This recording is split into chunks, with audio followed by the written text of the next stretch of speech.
Mga brothers, on the wheels, ang isa sa pinaka-affordable highway legal sports bike na mabibili nyo ngayon sa market. Walang iba kundi ang CF Moto 450 SRS na may presyo na 318,900 pesos. Feature sa motor ang pagkakaroon ng dual channel ABS, traction control, phone connectivity, onboard navigation, and USB charging port. Sa makina mga brothers, pinatatakbo ito ng 449cc parallel twin engine. At ang kagandahan pa rito mga brothers, naka 270 degree crank firing na ito, kaya naman mas maangas itong tumunog na parang inline 4.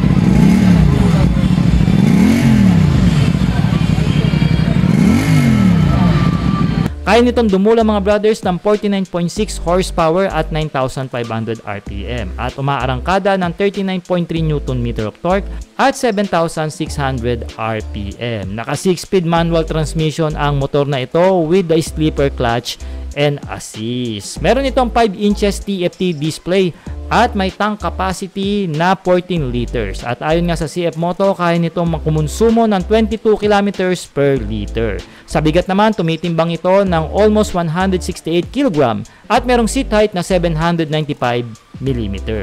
In suspension, suportado ito ng upside down fork sa harapan at centered monoshock naman dito sa likod. Ang lighting system nito mga brothers ay pinaiilaw na ng LED na magmula sa headlight, kasama na nga rin dyan ang daytime running lights at also ang kanyang taillight. So sa mga interesado mga brothers, maaari po kayong mag-PM sa ating page. Kung nais nyo pong maglabas ng installment or terms, i-assist po namin kayo. Alright!